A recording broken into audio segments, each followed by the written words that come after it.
So the show started in about 2021, and I was actually stumbling upon a digital gathering from something called the Toronto Hakka Heritage Alliance.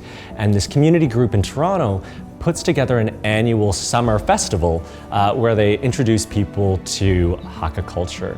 And it was in that conference that I realized there was so much that I didn't know about my own community, but it really allowed me to step into starting to understand more about myself.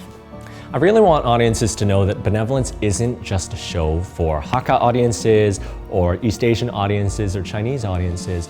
The story that you'll receive in the show is a very common Canadian experience, especially for children of immigrants.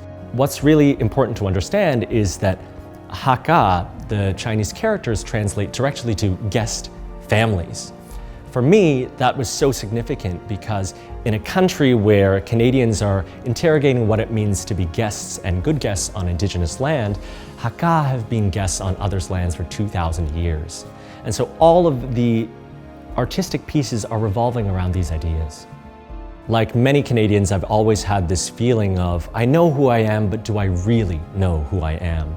And I realized in the journey of putting together this show that there's a whole depth of understanding that was beyond the surface level of just saying, okay, yes, I'm Chinese and I'm Hakka. And there was a lot of information and a sense of belonging that I didn't yet feel.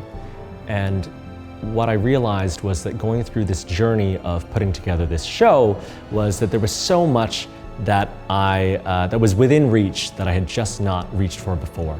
And that's really what the story is about. Benevolence begins previews April the 8th, and it opens on April 16th at the Tarragon Extra Space. Get your tickets now at tarragontheatre.com. See you there.